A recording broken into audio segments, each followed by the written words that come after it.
자, 오늘 뉴스에서 궁금한 점 뉴스 Q&A에서 쉽고 친절하게 저희가 설명해 드리겠습니다. 첫 번째 Q&A는 조금 전에 살펴본 국제 외교 안보 소식으로 시작하겠습니다. 자, 이번 이야기 봉영식 연세대 통일연구원 전문연구위원 그리고 박성현 더불어민주당 상근부대변인 또 김태현 변호사 세 분과 함께하겠습니다. 어서 오십시오. 자, 북한이 어제 저녁에 당대회 기념식을 열었는데 자, 열병식을 열었습니다. 김정은 노동당 총비서도 참석을 했고 이번 열병식이 과거에 있던 열병식, 불과 지난해 10월에 있었던 열병식하고 혹시 다른 점, 눈여겨볼 점이 있다면 어떤 게 있을까요? 사실 이 열병식이 지난 10월 10일 그 노동당 창건일 때 하고 또 3개월 만에 이렇게 했다는 것도 좀 특이한 사양입니다. 그러니까 북한 정권 입장에서는 지금 경제난 때문에 나라 사정이 좋지는 않지만 결국에는 이제 노동당 창건 75주년을 성대히 거행해야 된다는 이런 의중이 반영된 것으로 보이고요. 또 이 당대회를 크게 성공적으로 개최함으로써 인민의 사기를 높이고 당의 지도력을 다시 한번 공고히 과시하겠다 이런 복선이 깔린 것으로 보입니다. 네. 신형 무기로는 이번에는 신형 ICBM 즉 화성 대륙간 탄도미사일은 공개되지 않았습니다. 대신에 그 핵 추진 잠수함에 탑재될 수 있는 SLBM 화성 북극성 시옷이라고 하죠. 네. 수중을 뜻하는 것으로 풀이가 되는데요. 화성 북극성 5호 시옷으로 보이는 이런 미사일이 공개되었는데 여기서 저희가 주의해야 될 것은 이것이 과연 완성 단계에 있는 것인지 아니면 북한 정권이 앞으로 있을 남북 간의 또 미국 간의 핵 협상에서의 어떤 레버리지를 확보하기 위해서 아직 개발 초기 단계에 불과한 이런 SLBM을 마치 당장 배치할 수 있는 완성된 것으로 간주해서 이렇게 선전하고 있는 것은 아닌지 여기에 대한 면밀하고 치밀한 분석이 필요하다고 보입니다. 네. 지금까지는 북극성 4형까지는 공개가 됐지만 어제 열병식에 공개된 건 북극성 5호라고 쓰여 있는 걸로 봐서 그리고 또 탄두가 커진 걸로 봐서 신형이긴 하지만 이걸 그대로 위협적으로 받아들일 필요는 없을 것 같다. 이렇게 그렇죠. 말씀을 해주셨군요. 아무리 SLBM을 개발한다 하더라도 또 SBM을 싣고 갈 핵 추진 잠수함이 있어야 되거든요. 그렇죠. 그 잠수함 개발이 어느 정도까지 돼 있는가. 설계 연구가 끝났다고 김정은 총비서가 이야기했습니다. 그러니까 정말 실전 배치가 될 때까지 얼마나 시간이 걸릴지는 아무것도 모르는 것이고 또 핵 추진 잠수함을 북한이 개발해서 배치를 한다 하더라도 그 엔진 소리가 너무 크다 그러면은 이제 탐지가 돼서 무용지물이 되는 것이거든요. 대한민국 해군 잠수함이라든지 미국의 핵 잠수함에 이제 추적이 돼서 파괴가 됐기 때문에 그래서 그냥 이번에 화성 5 시옷으로 추정되는 SLBM이 북극성 5. 죄송합니다. 네. 북극성 5S로 추정되는 이런 SLBM이 공개됐다고 해서 북한이 과연 이런 SLBM 능력을 완전히 갖추었다. 이렇게 간주해서는 안 될 것입니다. 알겠습니다.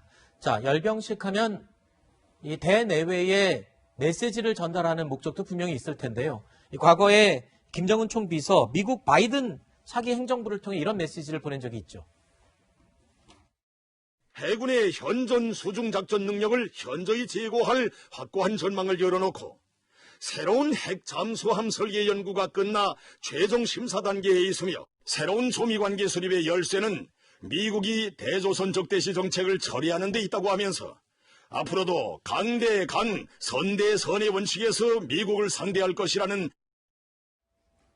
저런 메시지와 함께 이번에 열병식까지 공개를 했으니까 뭐 일종의 메시지를 미국을 향해 보낸 것은 맞는 것 같습니다. 그렇다면 공은 이제 미국에 던져진 것이고 이제 미국의 메시지를 기다리겠다 이런 의미가 아닐까요? 미국의 입장은 어떻게 나올 가능성이 있을까요?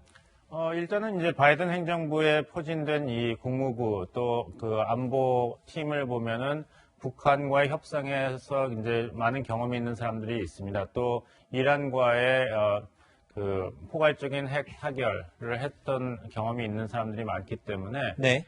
트럼프 행정부에서의 경험을 살리되 또 북한에 대해서는 실질적인 비핵화 결과를 낼 수 있는 네. 그러니까 정상회담만을 반복하는 것이 아니라 실질적인 비핵화 진전을 가져올 수 있는 이런 대북 정책을 기대해 볼 수가 있겠습니다. 이런 면에서 본다면은 바이든 정부도 이제 20일에 취임식이 있지만 그냥 북한 측에서 어떤 비핵화에 대한 진정성 있는 그런 약속을 해야 된다. 그렇게 기다리는 것보다는 일단 북한과의 대화는 조속하게 시작할 것으로 보입니다. 아, 대화를 조속하시게 할 것 같다고. 그러니까 이제 트럼프 행정부의 그런 정상회담 같은 네. 그냥 사진만을 찍고 편지만을 교환하는 이런 회담은 필요 없다. 이렇게 비판을 했죠. 그렇죠. 하지만 실무 협상의 가능성을 배제하지는 않았습니다. 그러니까 네. 북한 측에 대해서 다시 한번 공을 던지는 무슨 말이냐면은 북측에 대해서 조건 없는 실무 대화를 하자. 일단 만나서 이야기하자. 이런 제안을 할 가능성이 높습니다. 그러면은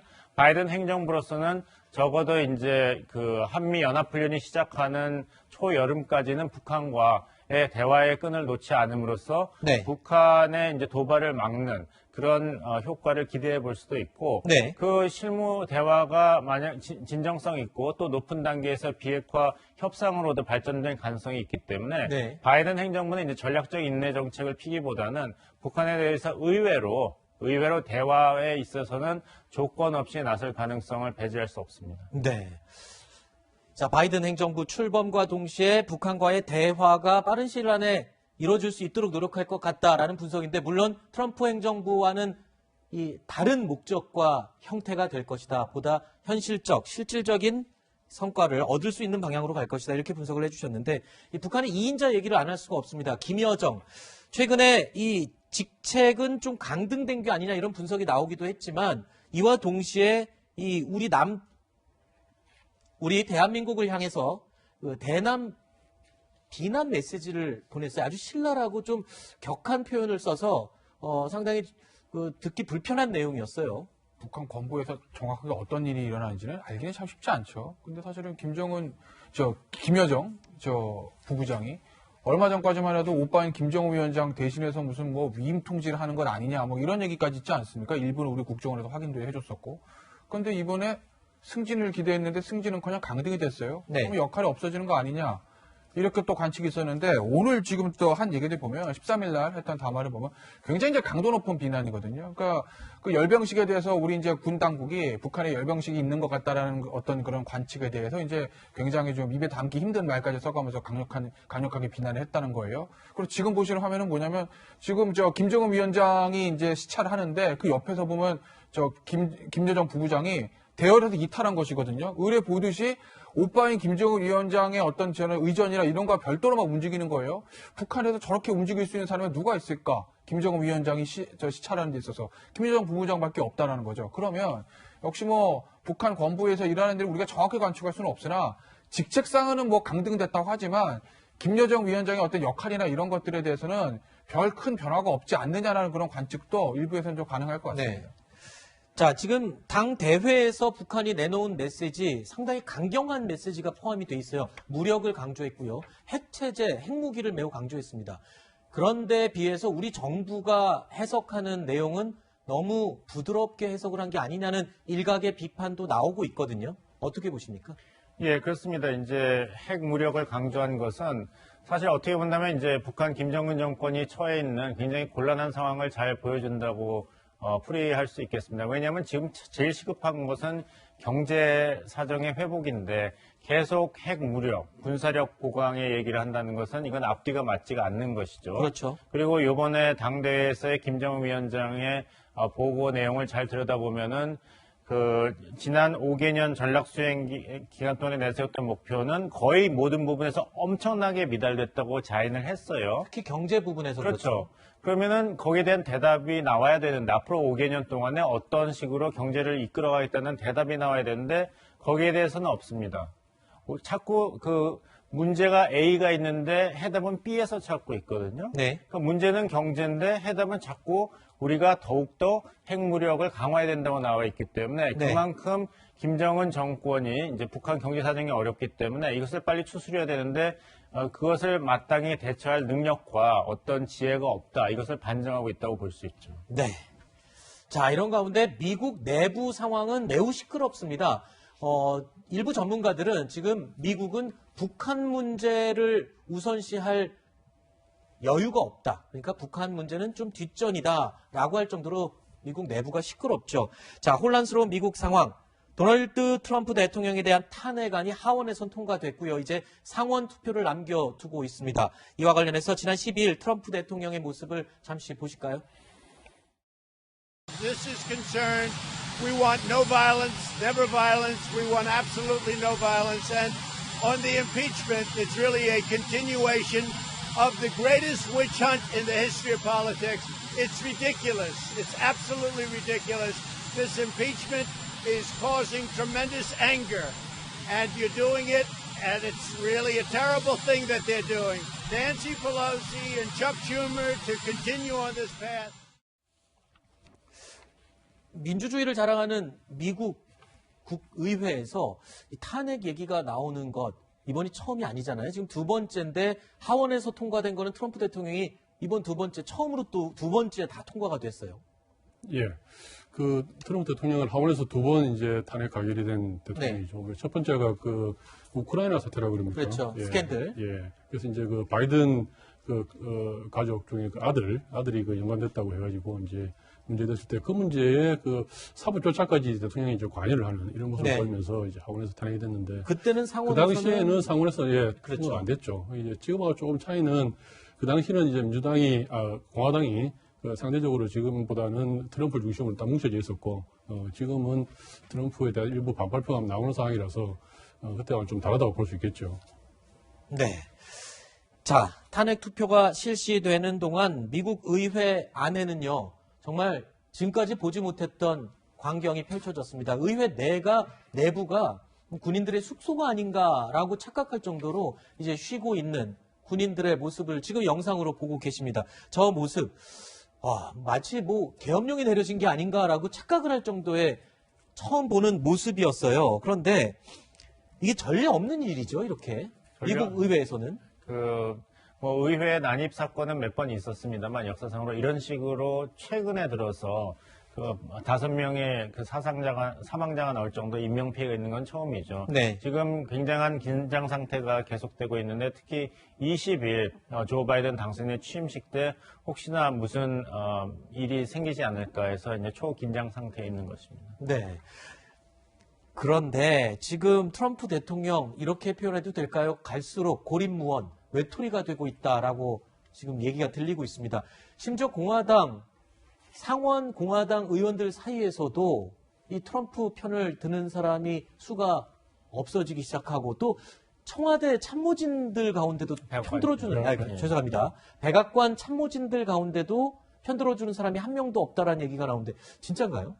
고립무원은 맞습니다. 그렇다고 해서 트럼프 버리기가 어느 정도까지 갈 건가? 이것은 공화당 소속 의원들과 또 백악관 참모들 사이에서도 나름대로 개성이 다를 것입니다. 이제 마이크 펜스 부통령 입장에서는 수정헌법 25조에 따라서 부통령과 내각 과반수가 찬성해서 대통령을 탄핵하는 것은 반대를 했습니다. 이것은 헌법 정신에 맞지도 않고 또 지금 새 정부 출범 며칠 앞두지 않고 이제 정치적인 안정을 기하는데 도움이 되지 않는다고 해서 이것이 하원의 탄핵안으로 넘어간 것이거든요. 네. 그러니까 이제 트럼프 버리기는 확실히 맞습니다. 그런데 어디까지 버릴 것인가? 네. 트럼프는 버리되 트럼프가 지향했던 이제 트럼프적인 이제 정치적 아젠다는 버리기가 힘들거든요. 네. 왜냐하면 이번 대선에서도 비록 지긴 했습니다만 7,400만 표를 대단한 득표율을 보였습니다. 그렇죠. 이것은 역사상 두 번째로 많은 득표 수거든요. 그러니까 트럼프를 버리되 트럼프가 지향했던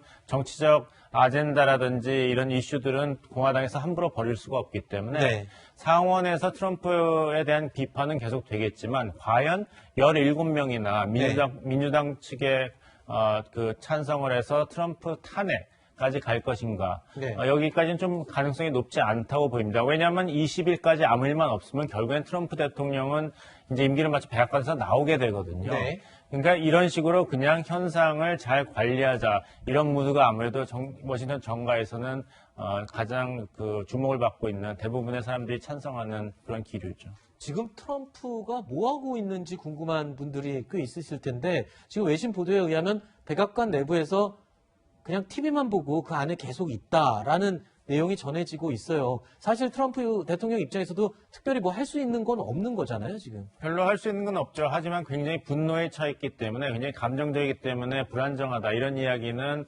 워싱턴 포스트와 뉴욕타임스 기사에서 계속 나오고 있습니다. 그렇기 때문에 트럼프 대통령이 큰일을 저지르기 전에 잘 상황을 관리하고 네. 임기를 마치고 정권 교체를 해야 된다. 이런 의견이 나오고 있는 것이거든요. 그 본인을 그렇게까지 충성스럽게 도와줬던 줄리아니 전 뉴욕시장이죠. 변호사도 이제 그 변호사비를 지불하지 말아라. 내가 이 탄핵안이 이렇게 하원에서 통과된 거기 때문에 변호사 소송비를 지불할 이유가 없다. 이런 식으로 감정적으로 나오고 있거든요. 네.